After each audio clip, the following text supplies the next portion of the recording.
Welcome to Dreamland, a program dedicated to an examination of areas in the human experience not easily nor neatly put in a box. Things seen at the edge of vision, awakening a part of the mind as yet not mapped, and yet things every bit as real as the air we breathe but don't see. This is Dreamland. Sunday evening, and once again, Dreamland. Good evening, everybody. I'm Art Bell from the High Desert. And boy, do we have a program planned for you this evening. All kinds of interesting things, beginning with a Linda Howe report, which was taped at our affiliate, which we want to give, certainly want to give credit for, in Roswell, New Mexico. We will do that. We will also speak briefly with Peter Davenport, who is the director of the National UFO Reporting Center up in Seattle, and I'll tell you what, there have been a lot of sightings. We are in a definite flurry, right in the middle of it, right now. First thing I'd like to do, though, is to welcome a whole bevy of new radio stations to the Dreamland program, and they are as follows. WQBE-AM in Charleston, West Virginia, welcome to the network. Great to have you with us. I think you're going to enjoy Dreamland. It is a very different kind of program, as you're about to find out. WMFD-AM in Wilmington, North Carolina. Welcome to Dreamland. They are 630 on the dial in Wilmington. KTIX-AM in Pendleton, Oregon. Welcome to the network. Let's see, they're 1240 on the dial. WARD-AM in Pittston, Pennsylvania. That's WARD in Pittston, Pennsylvania. And they're 1550 on the dial. Welcome. WINI. That be Winnie? WINI-AM in Murfreesboro, Illinois. Interesting, we've got a Murfreesboro, Tennessee, and a Murfreesboro, Illinois now. Two Murfreesboros. What are the odds of that? They're 1420 on the dial. Welcome. I think you're going to enjoy it. This seems like a lot. I know it is. This program is growing very quickly. WLMA-AM in Greenwood, South Carolina. Welcome to Dreamland. For now, a total of 125 affiliates on Dreamland. Minus, of course, whatever baseball takes away by its nightly exhibition of boredom, where that preempts us. And so, in just a moment, that was quite a bit, wasn't it? Linda Howe. We all know that and now, as I told you, actually, Linda Howe is right now in the air, flying in the air. But she has gone over to our affiliate, KBIM, in Roswell, New Mexico, and recorded a very, very interesting report for us, so here it is. Hi, Art. I'm in Roswell, New Mexico this 4th of July weekend to participate in the first annual Roswell UFO encounter. There's everything here, from parades and art fairs to a laser show, and some serious discussions about what happened here nearly 50 years ago that grabbed the world's attention. Back in 1947, on July 8th, then Army Air Force bombardier and public information officer Walter Hott delivered an official Roswell Army Air Force press release to the media, which said that a, quote, flying saucer, unquote, had crashed on a ranch northwest of Roswell, New Mexico. And that headline made evening newspapers, including the Chicago Daily News and the Los Angeles Herald Express. But by the next morning headlines, a news story emerged that what fell on that ranch was only a weather balloon, not a flying disc.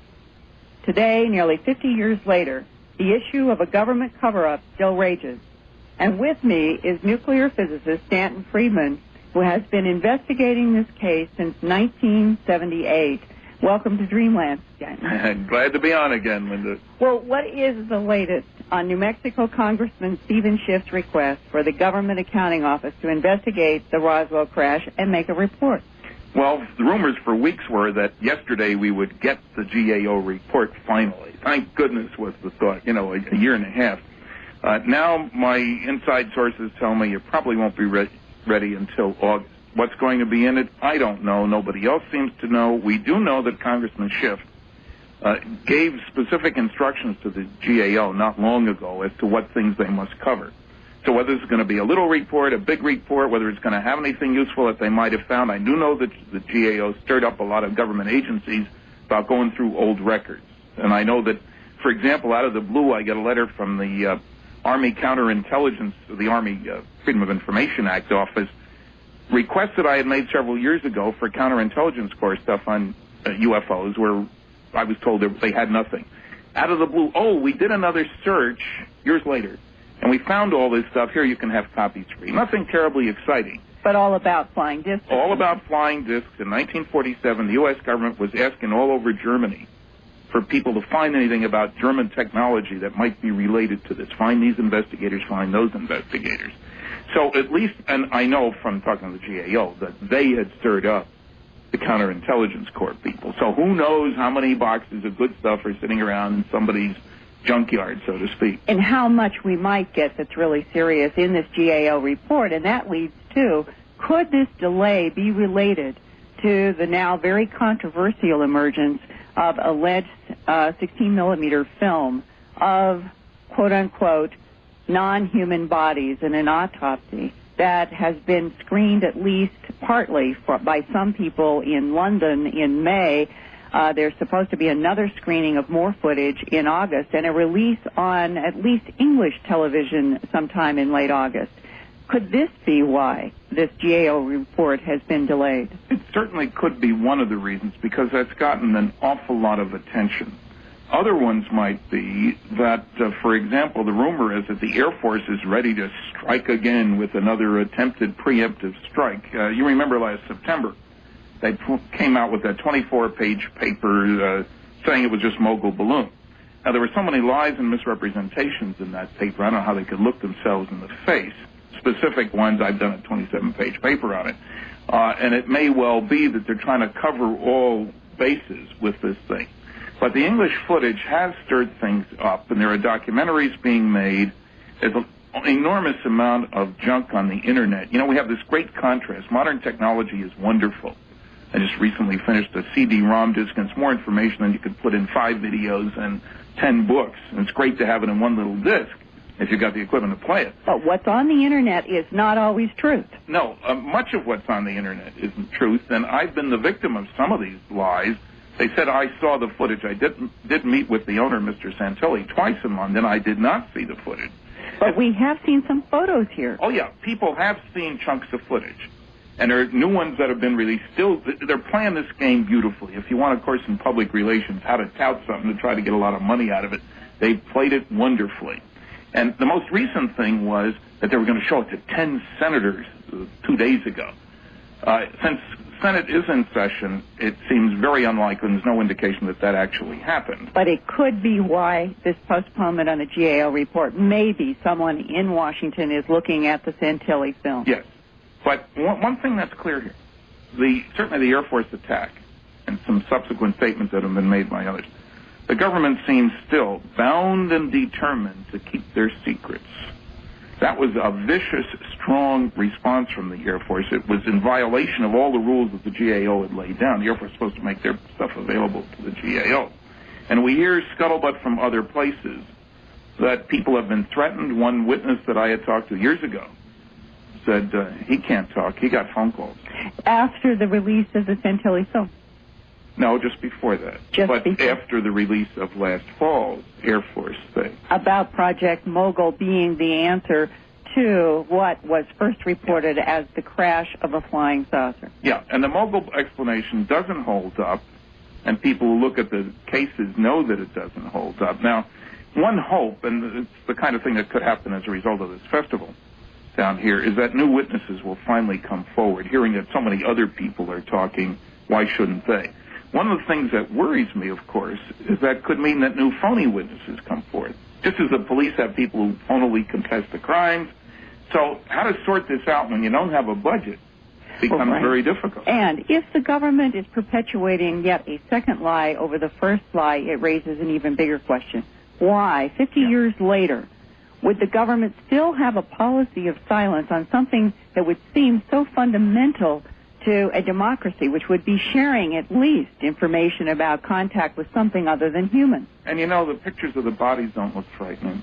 That's the strange thing. There's nothing threatening about that. And the latest word is that this stuff was really sort of counterintelligence footage prepared for the U.S. government. And you really want a strange story. Apparently, somebody from Republic of China, that is Taiwan, and Japan, went to Mr. Santoli and said, hey, they'd seen this footage before. They'd gotten it in exchange for supplying good UFO footage to the CIA. And along with this is the word that maybe this was prepared many years ago as a backup, just in case something happened to the story broke, that they could put out this garbage. And once it was exposed, that would kill the whole thing, just like the Hitler Diaries. You know, it was a terrible disaster for the media, and they kept their hands off that stuff. I, too, have received some information from an alleged inside government source who has warned me, saying, be careful of this film, not denying that there was a crash, not denying that there were bodies in a disc, but to be careful about the current emergence of film, and that what may follow in the next year or two may be an emergence of really more accurate, more valid information. And this may be a test of public waters right now.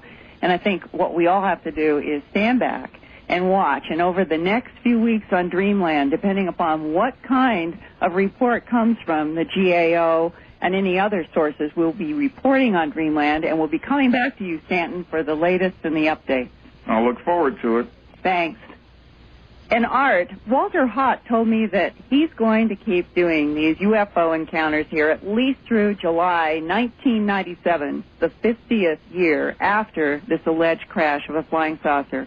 And between now and then, let's hope that finally we're going to see real photographs, real film, and maybe finally an admission by the United States government about something that did happen on that ranch outside of Corona near Roswell in July of 1947 that will finally begin to crack open this whole big issue. If we're not alone in the universe, what is out there and why is it interacting with our planet? All right, well, I'm not holding my breath on that, but I am wanting to thank again our affiliate, KBIM in Roswell, and Linda Howe for her report. Stanton Friedman, of course, is a nuclear physicist, very much involved in the whole study of UFOs. So that was a good interview. Coming up in just one moment is the director of the National UFO Reporting Center, Peter Davenport, up in Seattle. And believe me, there's a lot going on. He's going to tell us about it. Following that, Elaine Stevens, who has written a brand new book that I think you're going to find fascinating. We're going to be talking about people who have lived before. How many of you out there think you may have lived before? We'll talk to Elaine about that. She'll up to Seattle now. And let's say good evening, Peter Davenport. Hi. Good evening, Art. How are you? Fine. Very well indeed. Delightful to be back, and it's always a privilege to be on Dreamland. It's a high honor to be addressing so many of our countrymen on this most uniquely American holiday. Peter, the holiday began, I guess, really with my program Friday night, Saturday morning, the regular syndicated program I do. Mm-hmm. The whole night, Peter, was filled with UFO reports. Something's going on out there. There is something going on. The hotline in Seattle has been so busy over the last 4 months that when I was preparing for this program, Art, I almost didn't know where to begin, which cluster of sightings to start reporting. But what I'd like to do is just comment on the few words we just heard from Stan Friedman and Linda Howe, if I could. Absolutely. They're both going to be in Seattle next weekend for the annual MUFON, Mutual UFO Network International Symposium. I'm looking forward to seeing them both here. Our listeners might want to have something to write with nearby because I'm going to be giving that number out where they can call to make reservations if they'd like to come and join us in Seattle. It's going to be a most exciting program up here. But one comment I wanted to make about what Stan Friedman and Linda were just saying is, you know, our president could stop all of this debate very easily if he were simply to make a statement, preferably in writing, to the effect that anybody who works for the United States government who knows anything about UFOs is free to speak and, moreover, should speak on this subject. I think it's high time, and it seems appropriate to be making this point on a holiday that is supposed to celebrate the preeminence of the American people over their government and their public servants.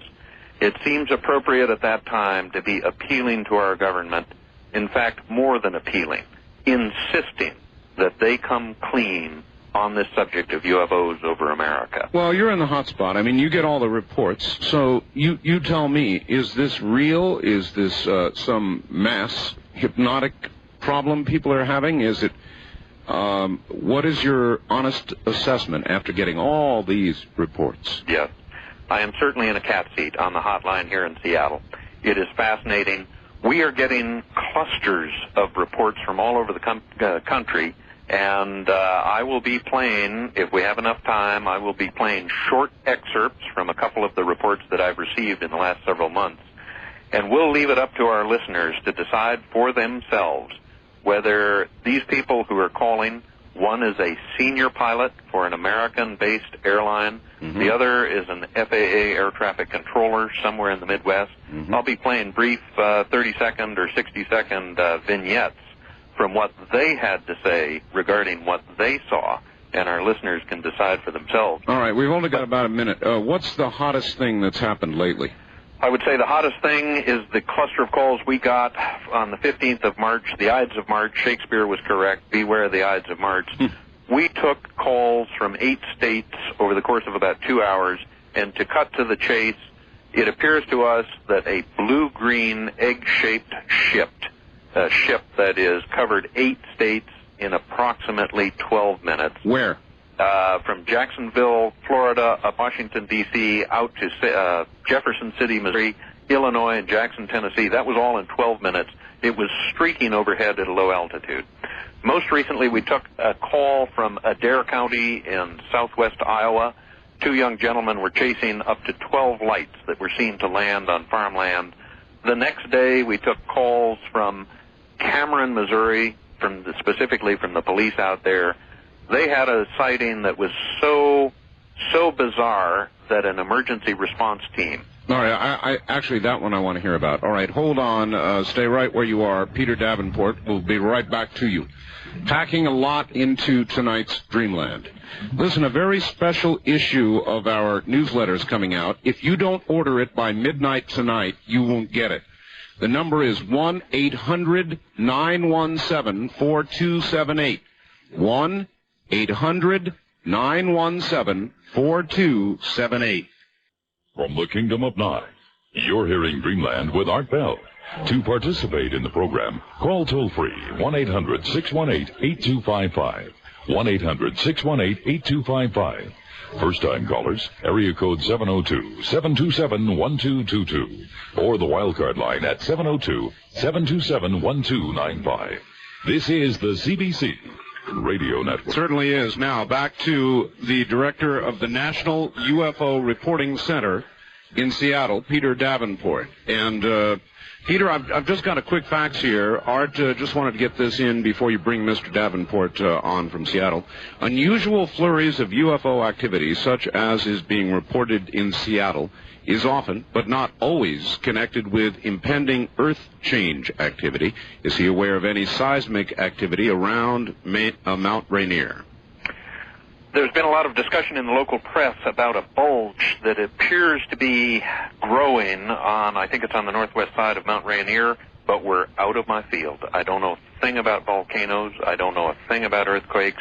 All right, well, that's close enough. We've got a small amount of time, so if you would, the story about the police, I heard that before, and it's fascinating. Tell it. It is fascinating. It was a spine-tingling report.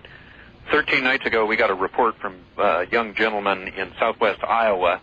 He recounted to me about a 5-hour period on the preceding night when he and another gentleman were pursuing some strange ships, strange lights in the sky in southwestern Iowa. Well, it was only one report, so you mentally put a double asterisk by it and hope that somebody else calls to confirm it. Well, my wishes were fulfilled. The next morning, Wednesday, the 21st of June, I got a call from the Cameron, Missouri Police Department. very nice young police officer called to report a cluster of events that they had experienced and recorded out there. They had an emergency dispatch team, an ambulance, a fire truck, and some police and highway patrolmen have something go right over them, apparently. The object was seen from many points in the state of Missouri. To cut to the chase, they spent 2 hours on foot looking for the debris from what they concluded must have been some kind of crash, some kind of airliner that had hit the ground. Sure. They found nothing. Nothing. This police officer, who was very kind to call us, just received an excellent written report from him in yesterday's mail, described his investigation of the events, and I am satisfied that something extremely bizarre took place there. The next morning, 3 young men, teenagers, walked into the police station and reported their events, what they had seen the night before, southwest of Cameron, Missouri, and the object was streaking above their heads for apparently 2 hours. Wow. And this object is an object that I believe we have had reported to us in the past, over the last 4 or 5 months. Peter, when you say streaking, in my mind, streaking means streaking almost from one horizon to the other, so it must have been doing a dance. Yes. Apparently it was moving very fast at one point. At another time, it was just hovering motionless in the night sky. Uh-huh. So the phenomenon is very bizarre. It's very difficult to describe 4 months of calls in just the few minutes we have here. All right, you had a couple of reports. Do you want to go ahead and try and air one of those? Let me play just a brief report we took on the 15th of March this year. This comes from a retired senior airline pilot who saw something very close to the nation's capital, and it's very interesting. Here we go, about 40 seconds worth of report. All right, now from Peter Davenport. This was at 11:27, and we were heading approximately 250 degrees we were heading westbound on Route 123, approaching Chain Bridge Road in McLean, Virginia. And we saw this real bright object. We first noticed it about 35 degrees above the horizon. Okay. And it went all the way to the horizon. It was white, and it looked like to us it had like a little greenish tint.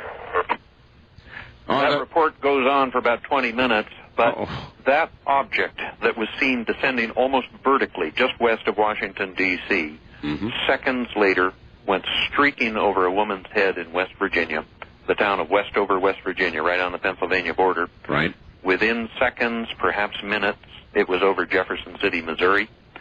Then it turned back east after hovering over Jefferson City for about 7 seconds. Well, see, this is where suddenly it becomes not a re-entering object, not the space shuttle, not a space station mirror or a satellite. Those things don't turn around and go anywhere. That is correct. It went over St. Louis, St. Louis, Missouri. It gave rise to hundreds, perhaps thousands of calls to the 911 service there.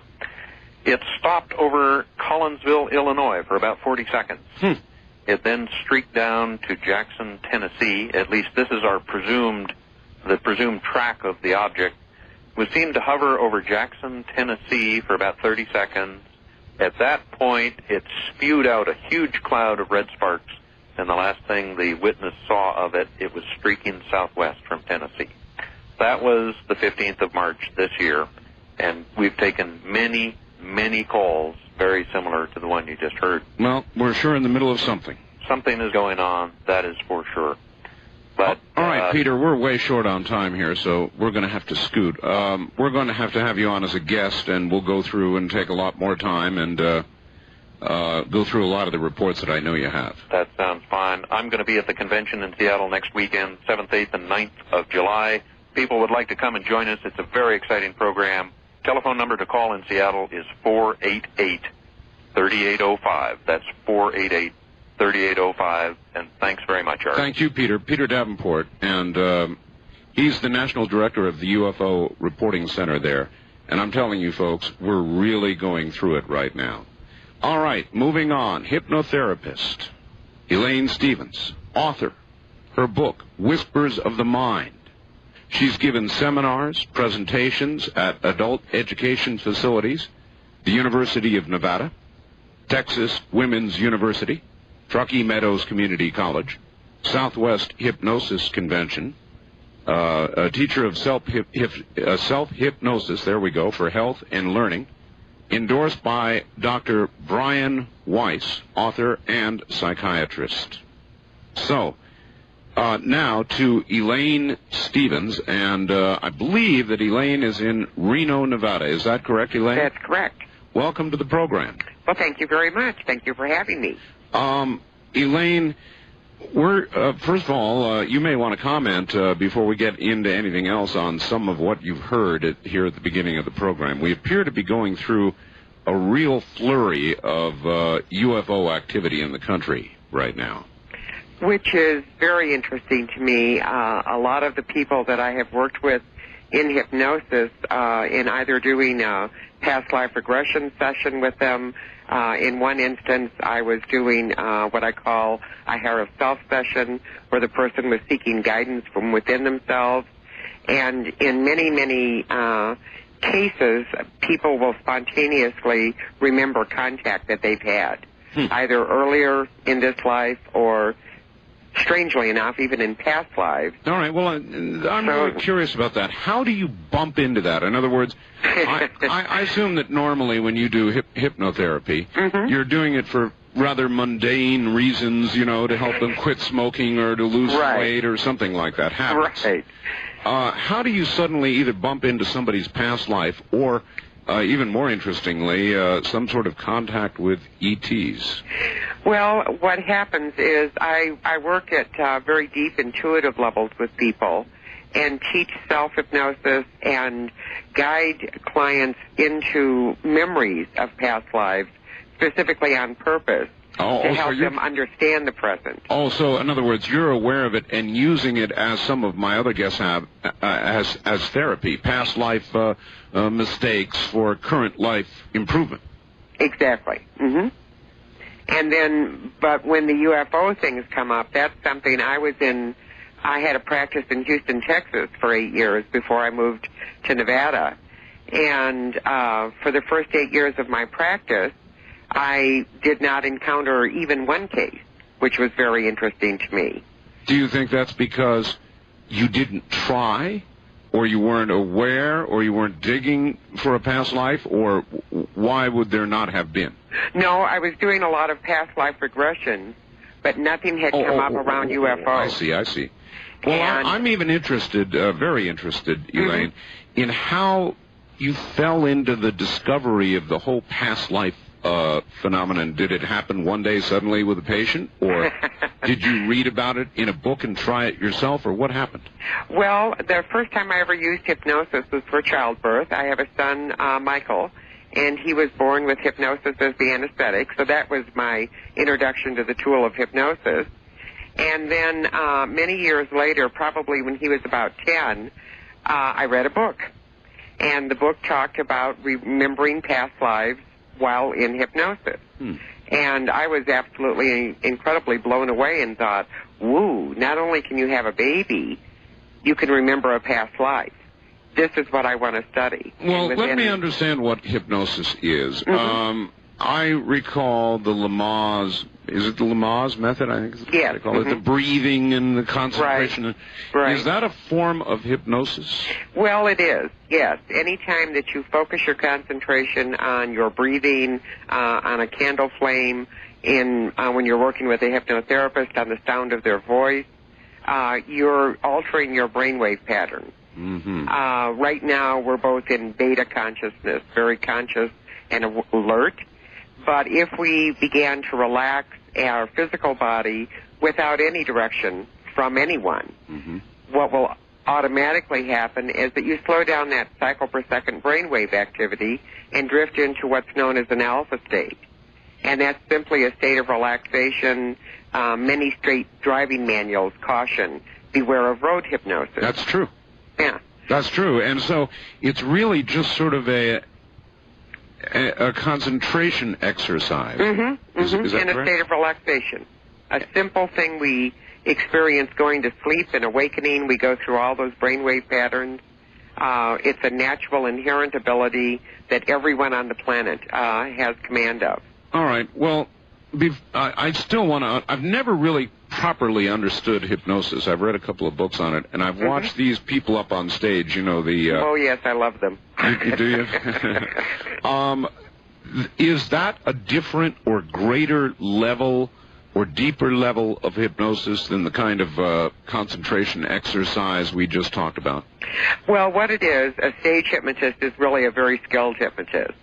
And what they do is they can, they'll ask for volunteers. Have you ever been to a show and seen a stage hypnotist? I have, yes, Generally, they ask for volunteers from the audience. Maybe 30 people will go up on stage. And they can talk with them, and they can talk in what's known as sort of a voice role, and they can be sort of suggesting things and just seeing how suggestible those people are. There are very quick things you can do to determine someone's suggestibility level. You could ask everyone to stand with their hands out in front of them, walk down the row, push on their hands. Those who offered the least resistance would be the most suggestible. And you would eliminate any people in a stage show who were not extremely suggestible. They say that about 10% of the population has the ability to achieve what's known as a somnambulistic level state. That's a very deep level of hypnosis, and it's from that state that suggestions given by a stage hypnotist are acted upon. So in other words, out of 30, they find several really good candidates. Really good subjects, and that's who they do their show with. I've got you. So then it is the people themselves that are able to go into a deeper state rather than the ability of the hypnotherapist to take everybody to that same deep state. Yeah, you can't take everyone to that state. And what's happening, it's a demonstration, really, of the incredible power of the human mind. All right, how would you characterize somebody who, in effect, can't be hypnotized, Elaine? Is that person... do they simply have a very strong will or the inability to concentrate and relax? How do you characterize them? Would you characterize them as a strong person or an obstinate person or what? I would characterize them as someone who is afraid of losing control. I never hypnotize anyone without first fully explaining the process and what my role is in it, and having them be very, very aware of the fact that they are in control. And I even give a suggestion on all the hypnosis tapes I create in every session I do, that if you're uncomfortable for any reason, you'll simply open your eyes and be wide awake. And that suggestion can be followed by a person should they choose, to bring themselves out of hypnosis. Fascinating. All right, hold tight just a moment. We'll be right back to you. A couple of more questions about hypnosis, things I've always wanted to know, and then we'll get into the past life business. That's really something. Stay right there. North American GMX. Back now to Elaine. I can't remember the name of the movie, Elaine, but there have been a lot of movies about a mind control, making people do things they don't want to do. Now, you said somebody doesn't want to be hypnotized or they're uncomfortable. They just open their eyes. Mm-hmm. But could a skilled hypnotherapist convince somebody, for example, I'm going to give you an example, all right, that somebody on this earth is such an evil person. This person is virtually a modern-day Hitler. This person is evil incarnate and must die. And could you, through a series of sessions, convince a person of that, finally depositing with them some sort of post-hypnotic suggestion to kill that person? Well, I hate to think that's possible. However, I do believe it's possible. I thought so. Let me tell you, though, tests have been done with people who are that somnambulistic level subject that I spoke of earlier. Yes, correct. Tests have been done with someone who's in that level of hypnosis. And if that's an average person who does not have murder in their heart and would not kill, I don't believe I would kill someone. I probably would to protect my own life or the life of someone I loved. Right, but through a series of proper post-hypnotic... If you had access to someone at that level. Mm-hmm. But in the tests that I've read about that have been done, a somnambulistic level subject will be told, you're in danger. Lying beside you is a knife. Mm-hmm. I am going to harm you. Pick the knife up and defend yourself. Stab me. The subject will reach over and pick up the knife. They will draw it back as though they're intending to stab someone. Mm-hmm. And then they will drop it in confusion and bring themselves out of hypnosis and not understand what's happening. All right, but that was a one-session attempt. Exactly. If you spent a very long time with a person, many sessions, you're telling me it would be possible. Yes. Think of what happens to prisoners of war. Think of the way their minds are altered, or anyone who becomes a prisoner. The Hearst woman, Patty Hearst, yeah. Yeah, Patty Hearst. When she was held captive, I read the book. They call it the Stockholm Syndrome. Exactly. And so the mind is a very, very powerful tool, and we can use it as either healer or slayer, and each of us has to take responsibility for how we direct it, and hopefully we do not fall in the hands of someone that it operates at such a low level. Are there many people in your field, or even any, and I certainly don't want names, Thanks. who you would consider to be less than ethical in the way they practice?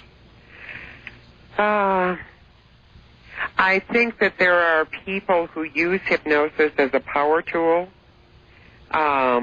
who do not really communicate accurately how the tool works and does not explain to their client or subject that it is the subject's mind that is being worked with techniques that the hypnotist knows. And any changes that are affected, if you go to a hypnotist to stop smoking, the hypnotist, it can't lock you in a closet and keep you there to keep you from smoking. The suggestions are planted in your mind, and you then act on those suggestions. So I think probably the thing that I see... But that really does come down to making somebody do something they don't really want to do. But that's just the trick. You can't make someone do something. Like if you came to me and said, I want to stop smoking. Well, I do smoke, and I'd love to stop. And, okay. Or, I say that, I mouth that, but really, I love really my cigarettes. Yeah. I really don't. And so you could hypnotize me till the cows come home. And no change would be affected. Well, then what are you really doing? Because unless I've made up my mind that I really want to quit when I come to you, you can't get me to quit. That's true, but I don't mean to be so rough on you here, but... Well, no, that's okay. I worked with a woman one time, a woman that was lying in a hospital bed, and she had one foot amputated, and the other foot was nixed. And she was a smoker, and her physician said, you have got to stop, because that creates a problem with the blood flow. Right. It constricts veins. I'm sure. And she, even with that motivation, I mean, we're talking about a woman with one foot missing and another about to be chopped off. Still she smoked. And still she smoked. I went into my daughter happened to be a patient in the hospital at the time also, and she said to her, oh, my mom can help you. And I went in, of course, to see my child, and she said, Mama, this woman's having a problem. They're going to cut it. And I said, if you would like, I would be happy to bring my equipment to the hospital. All right, Elaine, we've got to hold this story right there. We're at a break point. Stay right there. Elaine. And now, back to Elaine Stevens. Elaine, are you there? Good. I'm here. All right, good. Please ask your guest the following question. And you deal with minds a lot. Yes. Would the revelation that beings exist from any other place in the universe shatter the foundations of human society here and now? In other words, religious people would be thrown into a tizzy, the entire structure of the human belief system into chaos. How would people handle it? Well, I think that we're far more flexible than we're given credit for. And thousands upon thousands of people are having contact, and they're not thrown into a tizzy. As a matter of fact, they're very powerful, strong people to have that kind of knowledge and be able to function in a world that chooses, for the most part, not to believe that. Well, Elaine, I listen to you, and you sound so sure of yourself, and and you've talked to so many people, and I do shows like this all the time, and this gives people out there opportunities to take pot shots at me, which they do all the time. If I were a pincushion, I'd be full. That's okay. I don't mind. What do you run into? Are you criticized for working in these, even for a hypnotherapist, sort of different areas? Well, I've gotten used to it. Consider the fact that the first work I did and was drawn to as a hypnotist was to work with exploring past lives. I've been, I don't know, sort of ridiculed or looked down upon. People have been disdainful with my personal belief system and how I conduct my life, and that's fine. I work from my own belief system, and that sustains me. I really don't care what other people think. If each of us needs to create whatever belief system works for us, and if we differ, we're going to differ. That's okay. We can agree to disagree.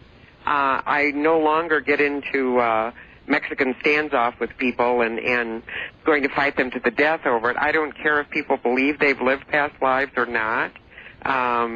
The second chapter in my book is titled, I Think I Made That Up. Do you know Dr. Bruce Goldberger or know of his work? Oh, yes, of course. I don't know him personally, but I have read his book. He does past and future life yes, progression. I've done future lives also. Oh, you have? Oh, of course. Well, let's begin with past lives. All right. Elaine, what is the best evidence that you've run into personally? I mean, this is...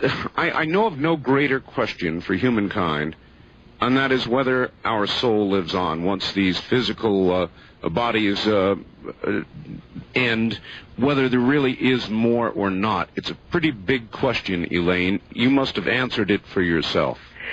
Yes, I think I've done probably thousands of regressions at this point, and in every past life regression that I conduct, I always, at the end of the session, direct the person to the last day of their life.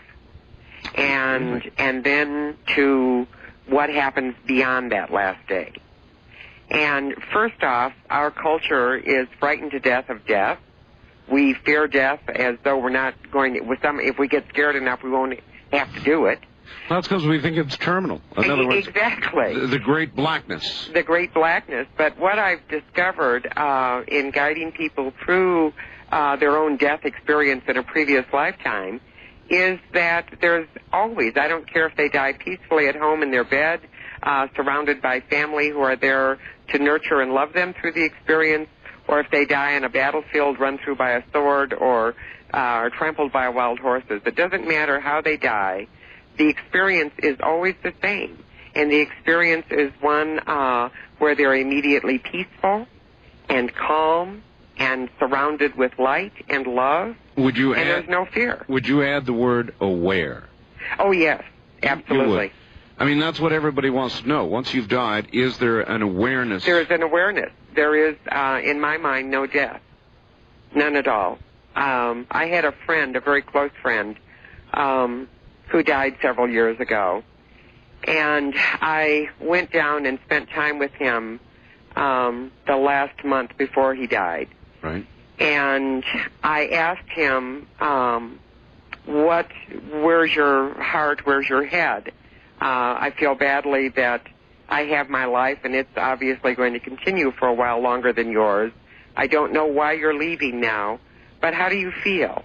Mm-hmm. And he said, my greatest fear is that it will be like when you leave a room and you turn off a light switch. Yeah. It's light, and then it's dark, there will be nothing. Yeah.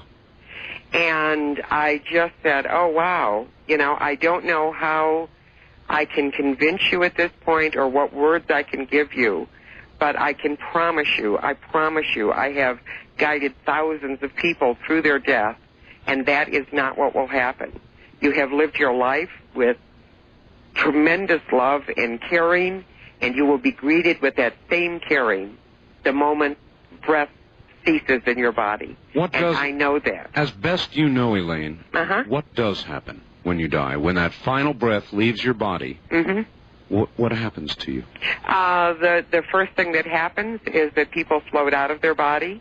They generally are floating near the ceiling of the room. They look down at their body. My first question is, how do you feel now? Peaceful. It's okay. Yeah. So it doesn't, and aren't I going to be surprised when I die if in fact that's not what happened? But no, you won't, because it'll be like throwing a switch off, Elaine, so you'll never be up there I'll be saying... sitting there in the black. You'll never be saying, gee, I screwed that one up. But it gives me comfort while I live. All right, I like really hard questions. Okay. And here's one for you, Elaine. All right. You may have seen a piece on 60 Minutes not very long ago. Actually, there's two I want to refer to. All right. Because they both got to me. One was of a lady who had an aneurysm in her brain. Yes. The aneurysm, did you see it? No, I didn't. Okay, the aneurysm was, a big bulbous thing in her brain. Right. And the doctors determined that to operate on her would burst it, and she would die. Mm-hmm. So it was inoperable. Except they have this amazing new procedure where they reduce the temperature of your body, and they did in her case, drained all of the blood, I said all of the blood from her body. Ooh. She went flat line, no brain waves, no heartbeat, no air into the lungs, nothing, for about 40 minutes. Ooh. About 40 minutes. Now, the reason they did that is, once they drained the blood from her body, there was no more blood pressure. Hence, the aneurysm collapsed, and they were then able to excise it and sew her up. But the interesting part, Elaine, is that for 40 minutes she was flat line. They warmed up her blood, and they put it back in her body. And as they did, with no additional revival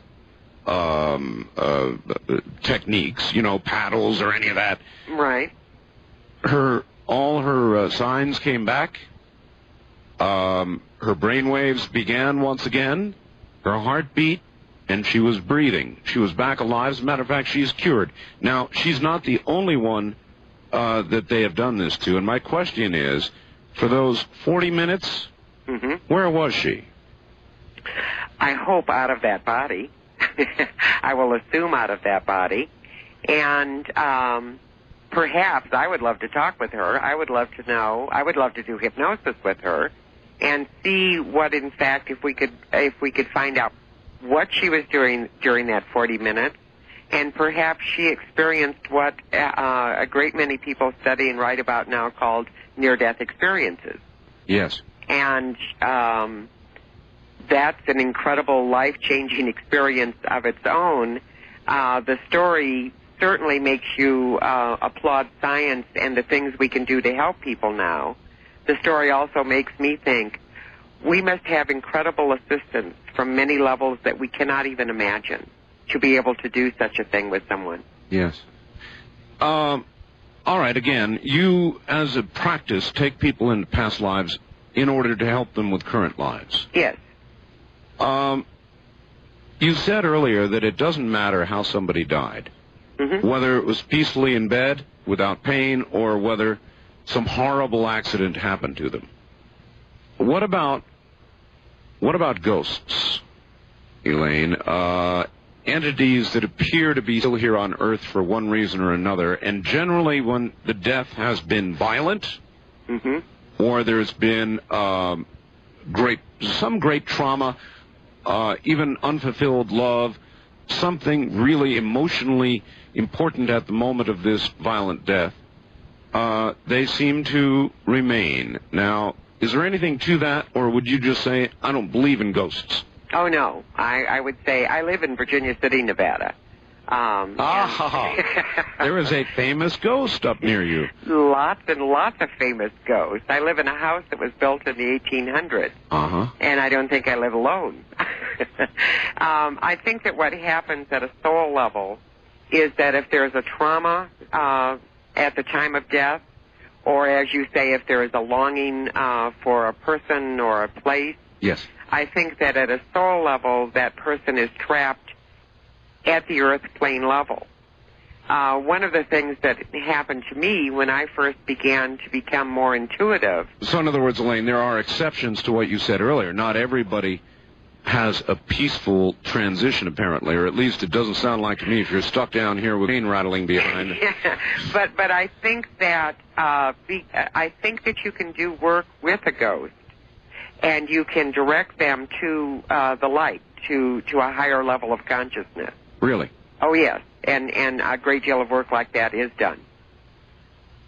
Have you ever seen... I'll tell you what, let's hold that question. We'll be right back to Elaine Stevens, and we're sort of off track right now, but it is a very interesting track, and we'll be taking telephone calls shortly. Stay right where you are. Here's something that's really affected my life, and not just mine, but my wife's too. My wife has asthma, and trust me on this, our home is a different place since we turned on the Alpine system. Elaine, before the bottom of the hour, what's the best actual evidence? In other words, have you ever asked anybody about a past life? Once you get into it and you're talking to somebody or about getting memories of somebody who lived in a prior life, there ought to be things you can nail down. Descriptions of places or things that Elaine can then go investigate and say, well, yes, my God, it's true. Yeah. When I first started doing past life regression, I spent more time at the library than I did in my office. I would do regressions, and I would think, how in heaven's name could they know that, or is that accurate? And I would run off to the library, and I would get the encyclopedias or whatever reference sort of books I needed. I bet. And the dates would be correct. The things that had happened would be correct. I would think that's not how people dressed then. I would get books about costume and dress in different time periods. It would be totally accurate. But the real clue, there's another clue that's more important than historical data, and that's the feelings that people experience. A truly meaningful past life regression is not a historical account. It is a deeply moving, emotional experience, a memory of another time when we have lived and experienced things at many levels. Well, I guess a person would ask this about death. If it is not the end, Elaine, and then what you're talking about really is reincarnation. It really is reincarnation. A word by any other name still is another life, right? That's right. So it's reincarnation. And if you don't carry with you from one lifetime to another the consciousness that you enjoyed in the prior lifetime, then in a sense, you're not continuing. Oh, but I think all of the gifts we have, I think that each of us has something special and shiny and bright about ourselves. Yes. And that something special and shiny and bright, something we do well, an ability to communicate or be loving in the world, those abilities have been honed and learned through many lives. But Elaine, that's more like a genetic memory than it is a consciousness. On that note, we've got a break here at the bottom of the hour. And we will come back to that point because I think it's a pretty important one. If you're concerned about a continuation of consciousness, at least... I guess that's a bit better than the switch in the off position. We'll be right back. Tired of the same old music? You'll like our... This hour of Art Bell was recorded for rebroadcast at this time. Please do not call. From the Kingdom of Nye, you're hearing Dreamland with Art Bell. To participate in the program, call toll-free 1-800-618-8255. 1-800-618-8255. First-time callers, area code 702-727-1222, or the wildcard line at 702-727-1295. This is the CBC Radio Network. Yes, it is.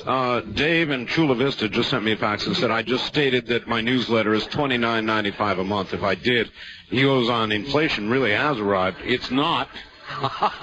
If I said that, that's wrong. It's $29.95 a year, and it comes to you every month. That's what I meant to say. Just $29.95 a year. And the reason I'm emphasizing, hitting it so hard today, is the deadline is midnight tonight to get the one ordered that'll get you the new color. We've got this great issue coming out. You really ought not miss it. The number to call is a year, $29.95 a year. The number to call for the Art Bell After Dark newsletter before midnight, please, is 1-800-917-4278. 1-800-917-4278. Now, pycnogenals, what are they? They're antioxidants. That's believable. Yeah, and they're not on this planet. Oh. Which kind of frightens me, I think. Did we really destroy it? By 2300. Uh-huh. Now, you say many are not on this planet. But, and then the other question is this just a possibility that's afforded to people at that point? I talk to people like, you probably heard Gordon Michael Scallion. Oh, of course. And Mr. Scallion suggests that there are many possible futures, and that, that he will see them, one brighter many times than another. Mm-hmm. Is that true of the individual life course as well? I think so. I think many, many years ago, when I first started exploring all of these questions, I was reading the Seth material. And one of the books called, I believe it was The Unknown Reality by Jane Roberts, and it was part of the Seth material, part of that series of books. Yes. One of those books spoke of possible realities and people being shown, if you stay on this course at this moment that you are on, this is a possible outplay of that. This is what will become of you. Yes. If you change consciousness and choose to make some choices in how you live and how you conduct your life, this is the outplay. All right. People like Mr. Scallion do a more collective job on it. They say if humanity continues on its present course, these incredible earth changes will occur. And it leads me to have to ask you, have you taken anybody into a future life who has seen or hinted at these earth changes? No. No, I think that right at the moment that we live at right now is a critical point in the history of life on this planet. Oh, I agree with that. And I think that consciousness can be changed and raised, and the future can, in fact, change. I think that obviously you don't have to read very much or watch the news but maybe one night a week and come to the conclusion that we're on some sort of self-destruct course here. Yes. So then why is the answer to my previous question no? In other words, I would have thought, given our present course, unless you're telling us you know for sure there's going to be a change, there is disaster ahead of one sort or another, social or earth changes or economic or whatever. And so why have you not found a hint of this from those people, those future lives you've looked at? Well, I have never directed a group to a time before like 2300. And because you have to consider that while we are part of the mass of men, we are part of a collective consciousness, if you will, we are also individuals. And okay, but at 2300, you see a very controlled life. But you do see a life, and you said you see not all of those future lives at all on this planet. Yes. With more of them gone than here? It's hard to tell sometimes exactly where they are. The technology is so incredibly advanced. The capabilities, that have been developed are so advanced.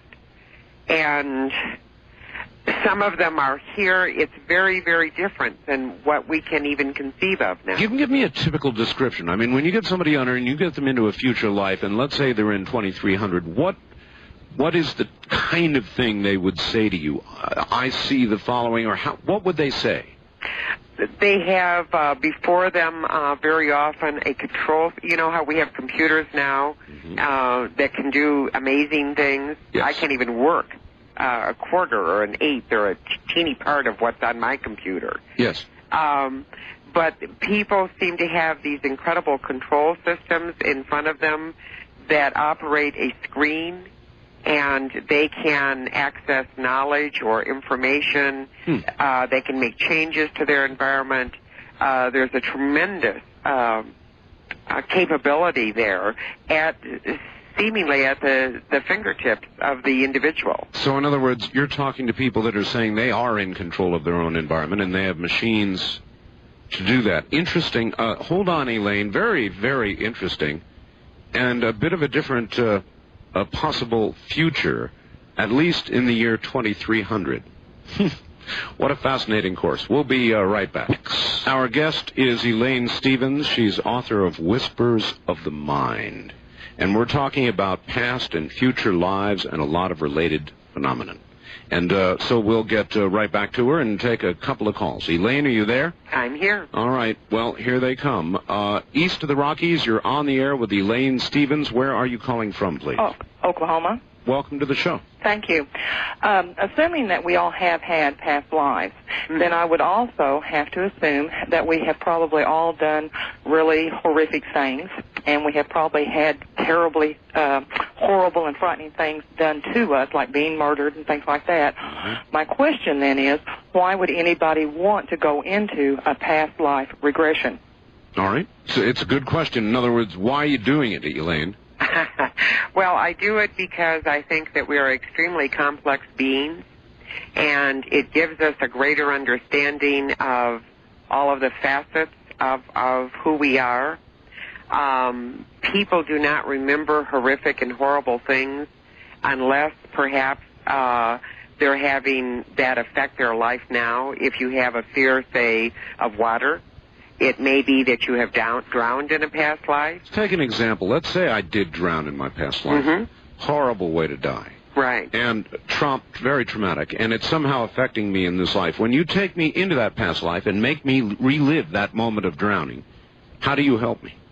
What happens is I number one, can't make you relive it. You will only relive or remember what I want to. Yeah, what you can handle. All right, how will that help me? It'll help you because knowledge is always power.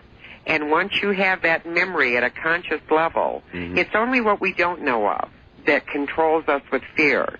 But once something is conscious, the fear is diffused, and somehow magically, and I wish I could tell you exactly how it works, but I can assure you that once you have the memory at a conscious level, you can the fear is gone. You can suddenly deal with it. Deal with that does make sense. Yeah. West of the Rockies, you're on the air with Elaine Stevens. Where are you calling from, please? Honolulu, Hawaii. Welcome to the show.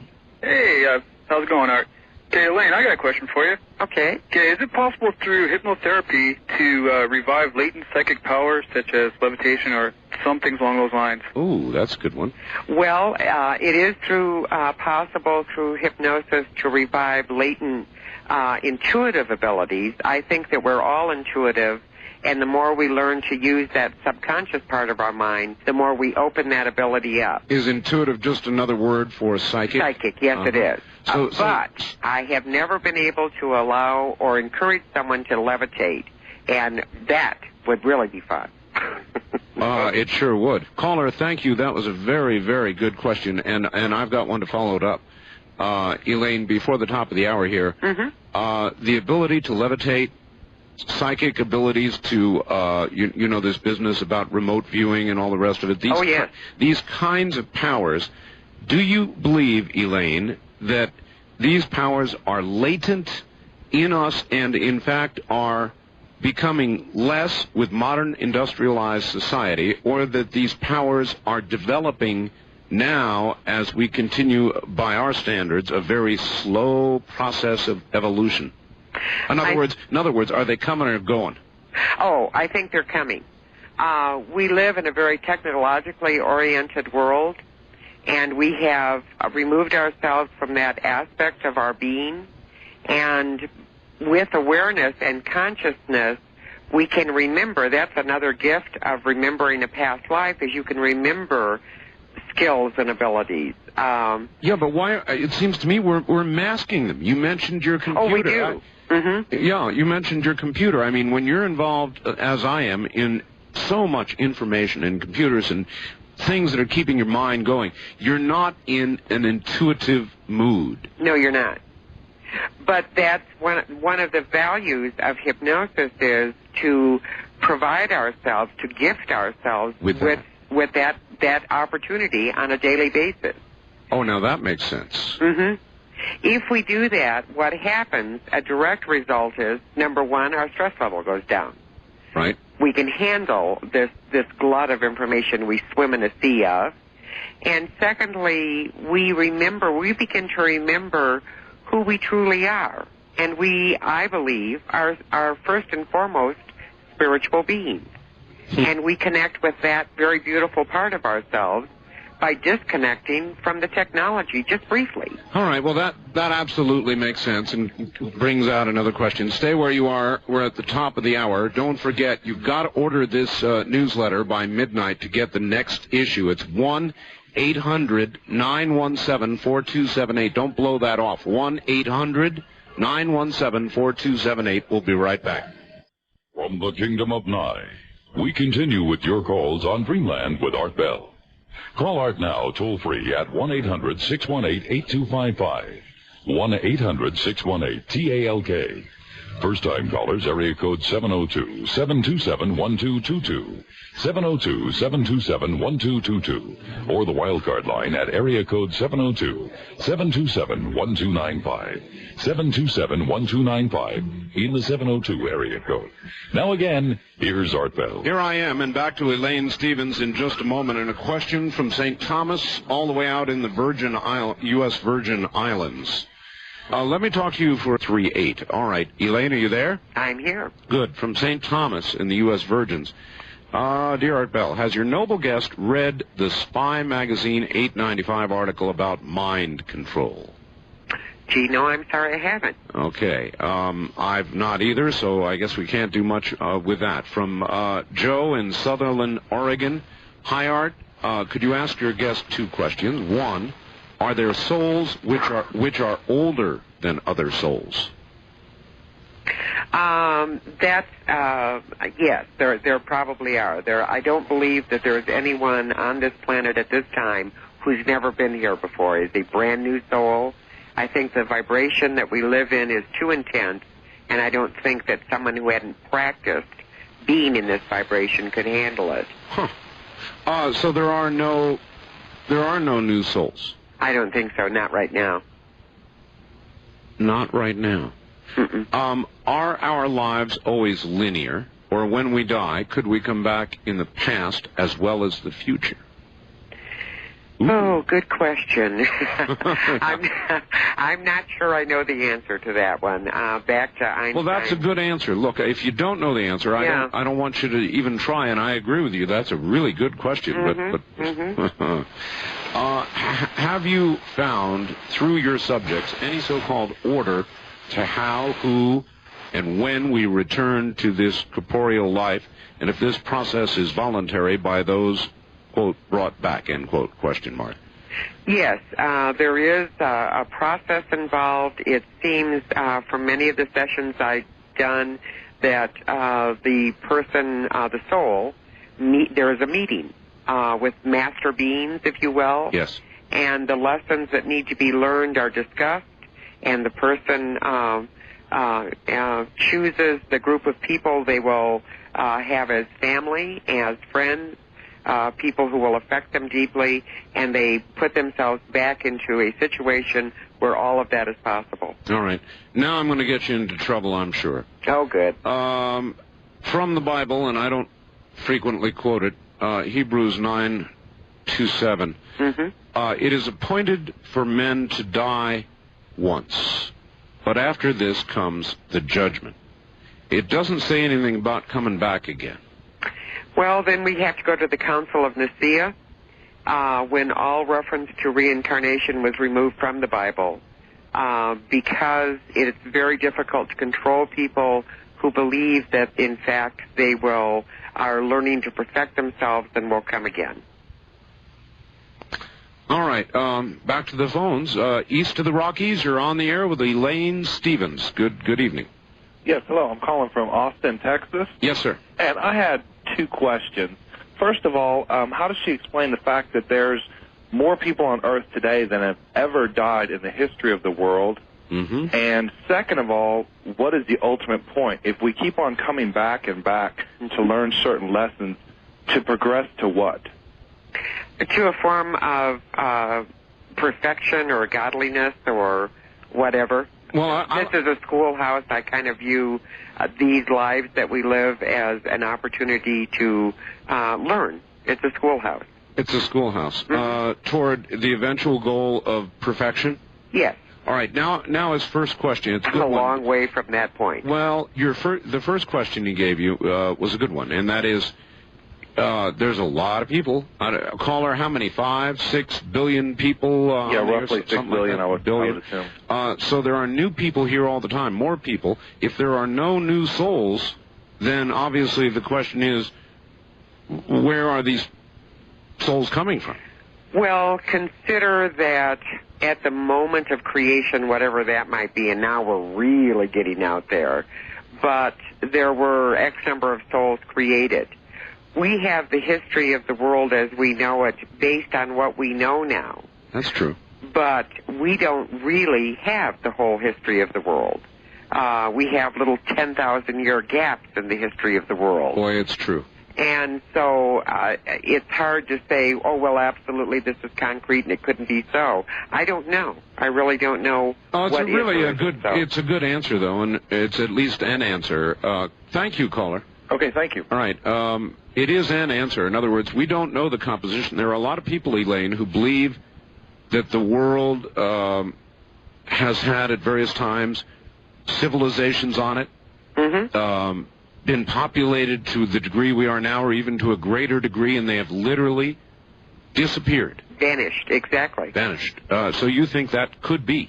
That it makes more sense to me than anything else, but obviously we have no way of proving that. It's one more interesting theory. West of the Rockies, hi, you're on the air with Elaine Stevens. Yes, good evening, Art and Elaine. Where are you, sir? I can answer that one easy enough. All right. I can't tell you who I am. That's fine. Cape out of Chico, California. Okay.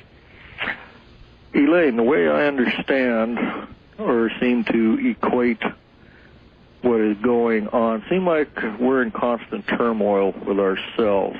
We have a biological birth to which we follow DNA genetics, and we go on and we live a routine, okay? We call that family traits. Then on the other hand, we have what we are like discussing tonight, past lives, which we could have been from anywhere. And then when we live the present, the conscious, we are in turmoil and do not know. Things that I do have, I wish I could sidebar with you. I'd love to tell you who I am or have been told, and where we could explore this. Well, we could do that. Not over the air. We could do that without the court reporter, perhaps. All right. Well, anyway, does all this... I don't take this lightly, Art. I understand. Does this come, sir, does this come to a point? Do you have a question for her? What does she feel about the idea of, like I said, the conscious versus the physical entity, and yet we're in turmoil? I mean, the physical entity, we live a DNA trait versus the complex and the confusion that we're subconsciously, see, this is where I can't put it together, how this soul comes. Well, if you can't put it together, then we're having a hard time getting it. I'm not clear on the question. Are you, Elaine? No, I'm not yet. I said this is a little more involved than just a 3-minute over the air. All right, I'll tell you what. Do this. Elaine, he needs to write you a letter or get his thoughts together, talk to you in some other way. Now, obviously, you've got a book, Whispers of the Mind. That's a great title, by the way. Thank you. It implies, let me guess at what it implies, that these whispers in our current mind come from past or future lives. Is that where that came from? Yes.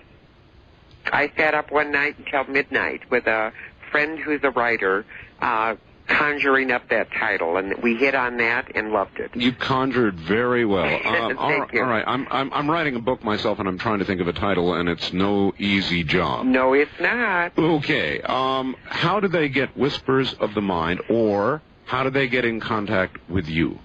Well, Whispers of the Mind is no longer available in bookstores. It's been that horrible world for an author remaindered. So what they need to do is contact me personally. I have copies available. Okay. And I can be reached at P.O. Box 477, Virginia City, Nevada, 89440. And my phone number, if anyone would like to call... No, wait a minute. Hold it. I'm sorry? I'm going to let you give out your phone number, but I want you to be aware that you're giving this number to a lot of people. So, won't that be fun? Go right ahead. The phone number is... Area code 702... Yes. 322... 5788. 5788. 702-322-5788. Yes. And you're in Virginia City, Nevada. Yes. My office is in Reno, but I'm in Virginia City. Well, there you go. I hope you like being on the phone. Yes, I love it. All right. First-time caller line, you're on the air with Elaine Stevens. Hi. Hi. Where are you? I'm calling from California. Okay. Turn your radio off, please. I did just now. All right, good. I hope you're still on the line. I just dropped my phone. Yes. This is an extremely interesting evening that you're having. Yes. And I certainly can identify with a lot of things that she's talking about. I have been there and have been told that I'm a very old soul. And there are things that I know. I'm a teacher by profession. I have done an awful lot of other things by choice.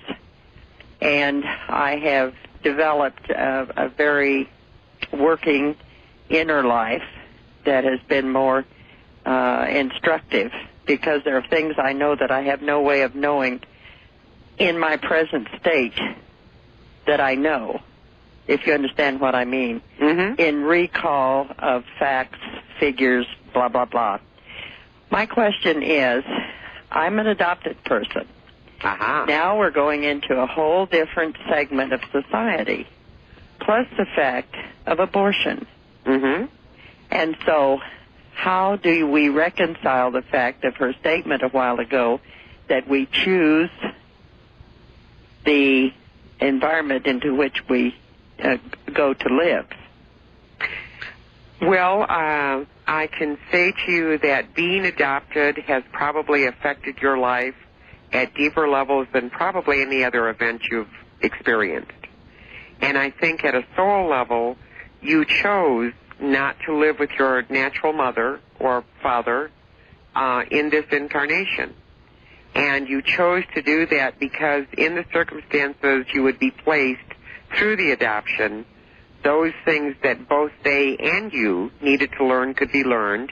And furthermore, that your mother, your natural mother, who for whatever reason was not able to keep you and raise you, she too was affected at such deep, deep levels. And it's, to me, a further indication of the fact that there is a tremendous, rhythm or rhyme or reason for the things we experience. Okay, I've got another hard one for you now. Oh, goody. Yeah, I bet. Most of us on the planet lead fairly mundane lives. I mean, very few of us are President Nixon or thank God, or President Clinton. Maybe we just learned about your politics. I didn't hear no God after that. Or, for that matter, any other. I thought I better shut up. In other words, we're not great people. We're good people, most of us, but not great. And a lot of these people who call themselves channelers. Oh, yes, I love them. Or sometimes hypnotherapists, inevitably will tell people that seems to please stuff that pleases them. You know, you were Peter the Great in a previous lifetime. And there's too much of that going on. It is suspicious, frankly. It makes me suspicious. makes me irritated. I'm glad you're only suspicious. I see. Well, once again, my feeling is one of our little problems as humans is that we have wonderful egos. Yes. And some of us love to have those egos fed, spoon-fed, minute by minute. And if we can find someone who closes their eyes and changes their voice a bit and starts warbling about some great and wonderful thing that we once were. Yes. We're very happy to pay them a lot of money to hear that. That's right. We just soaked that right up. All right, Elaine, that's a good answer to the question. Stay right where you are. We'll be right back. Elaine Stevens is my guest. Many of you healthy zero. Back now to Elaine Stevens. Are you there, Elaine? I'm right here with you. All right. Well, you've been really good because I've been hitting you with some really hard stuff. Well, thank you. It's kind of like when your son or daughter begins asking you, how high is the sky? These are not easy questions. East of the Rockies, you're on the air with Elaine Stevens. Hi. Hi, how you doing? Fine. Where? St. Louis, Missouri. All right. All right, I think the movie you might have been talking about earlier was Manchurian Candidate. Thank you. That's it. I remember that. Very good movie.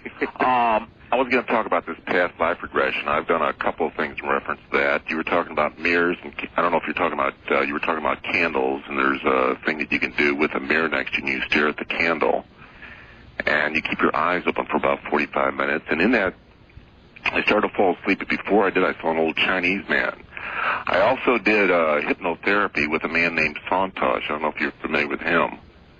And in that, I saw myself as an African chief. Now, the strange thing with many wives, and the strange thing about that, I went to Bombay about a year later, and I saw a man by the name of what he's called the Shadow Reader, and what he is, he's a direct descendant of Bhrigu, who lived at the time of Krishna. And what he does is he measures your shadow, and in that he saw that my past 2 lives, I was an African chief with 300 wives and 400 wives. You know, here we go. Now, see, this is a perfect example of what I was just talking about. An African chief, not one of the tribe, but the chief with 300 wives. Yes. Now, to me, this sounds more like fantasy than it does a real past life. Could I say one thing, though, Art? Yeah, sure. I had seen this a year before when I was out in California, and I went to a man in Bombay, and I'd never said anything to this man before. He was a Hindu. Yeah. And he said exactly the same thing. That was the interesting part of it. Oh, that is interesting. You're and right. Of all the past lives, who would ever think of anything like that? Yeah, well, you're absolutely right. I have one question for you about this life. Are you married? I used to be married. Used to be married. All right. All right. One other thing you were talking about in reference to the light, there's 2 very good books, and one man who you would be great to have a guest on, which is Carlos Castaneda, which talks exactly about what you're talking about. Yeah, oh yes, I've read him, of course. And if you read it, then did you read The Fire from Within? Not yet. Read that, and he will talk to you about seeing light and everything else. All right, sir. I've got to run. Thank you very much for the call. My point was, with that much experience with marriage, you think in this life he might not be. So is that not an example? I mean, an African chief with 300 wives. One other question, real quick answer, too. A lot of people say people are given to flights of fantasy when they're under hypnosis. Elaine, true or false? False. Not true, huh? Not true. Really, there have been a number of books written. Of course, it implies that hypnotherapy is not trustworthy. Well, what's not trustworthy is something that comes externally. What is truly trustworthy is what comes from within us. And just as if I wanted to tell tall tales, I could sit and tell them to you out of hypnosis. I could do the same thing in hypnosis. Well, that's certainly true. But what would be the point? All right. We'll have to pick up on that when we come back, which we will do in just a moment. This hour of Art Bell was recorded for rebroadcast at this time. Please do not call. We continue now with your calls to Dreamland with Art Bell from the Kingdom of Nye. We do, and let's see, I guess the only number I need to get out again is our East of the Rockies number.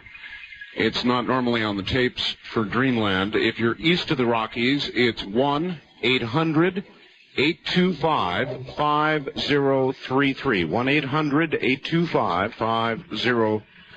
888-203-5333. Our bulletin board now. All right, Elaine, back now to Elaine Stevens. And Elaine, Jim in Boise, Idaho has a question. All right. Straight out, have we made contact with intelligent life in the year 2300? Of course. Of course. Well, with intelligent life, I presume he means from other planetary systems? I certainly presume that, yes. Yes, yes. We have. Mm-hmm. Is there anything at all that you can tell us about them? I think that they are the same beings that we have contact with in this time.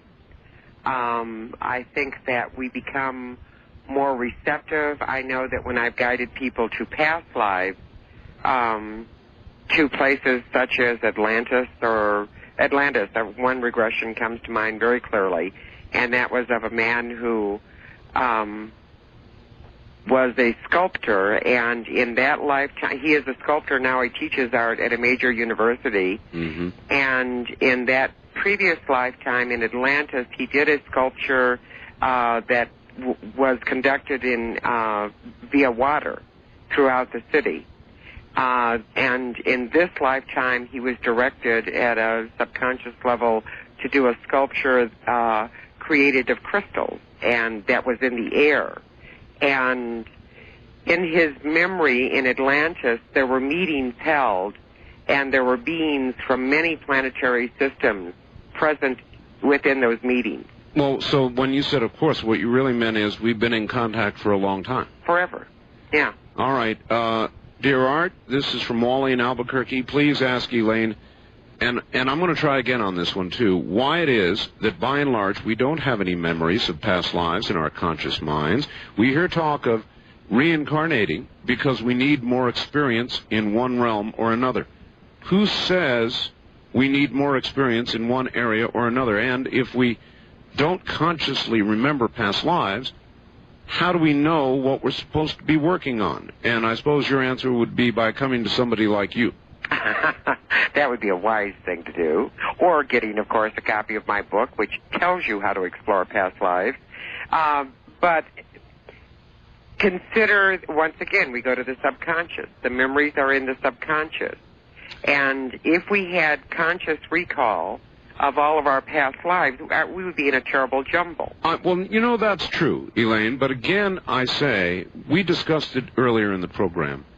You know, you said it can't be like throwing a switch off. You know, you die, boom, that's it, blackness. Right. But in a way it is.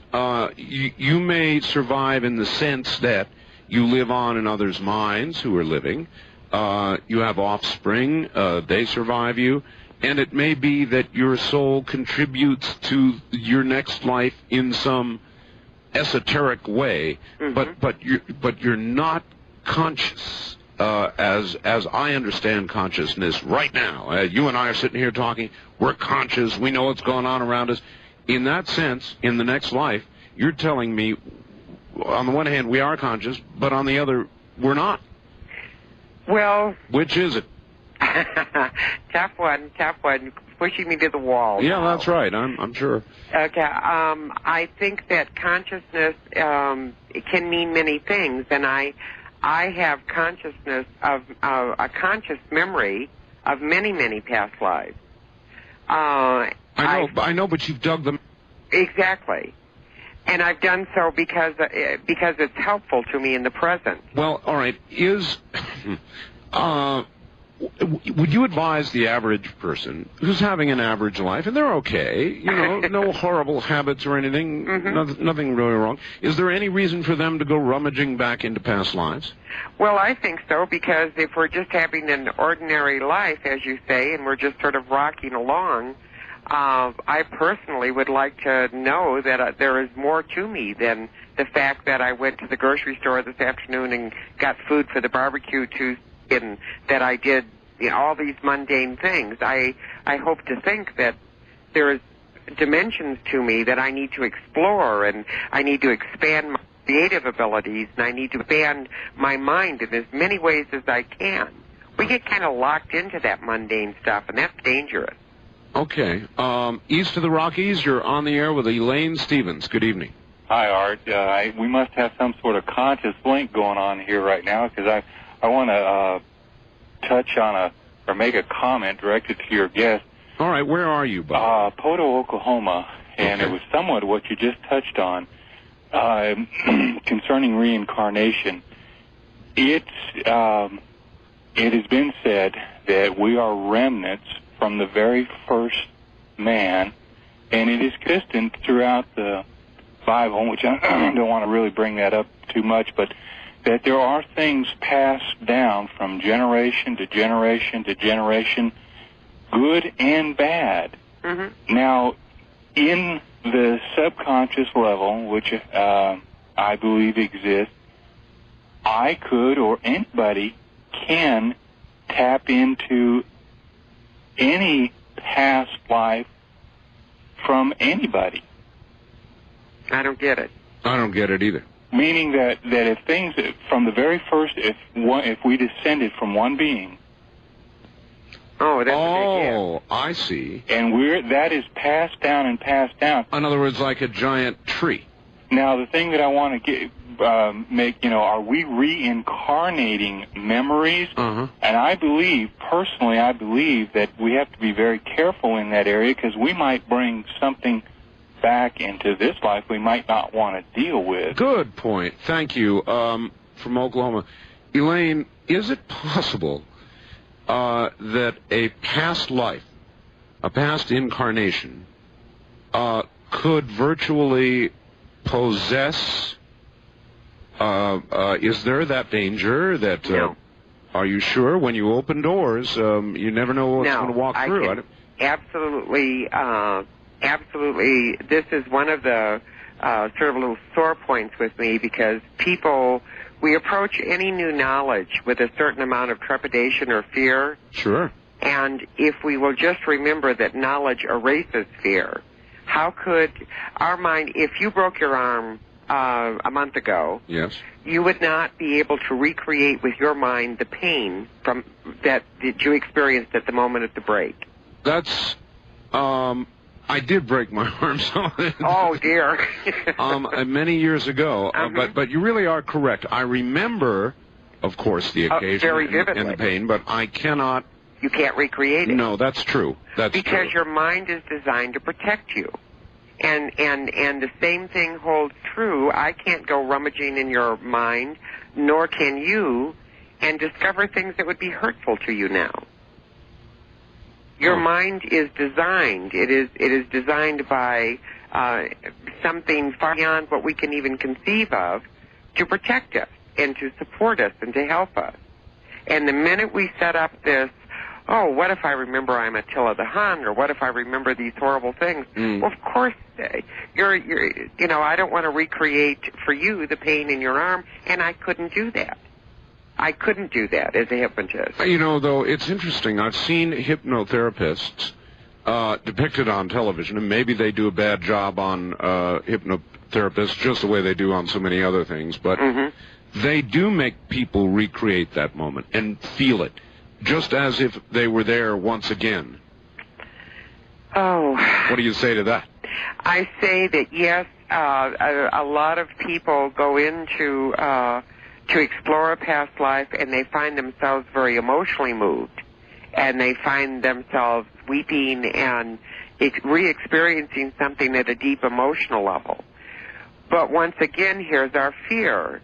What about the pain? What about and cleanse? What about they won't kill you? Yeah. What if Elaine took me back to that moment when I crashed in my hang glider, which is how I did it, and the big arm came down about 2 inches above my my elbow and broke my arm, but good, compound fracture. Ooh. And, ooh is right.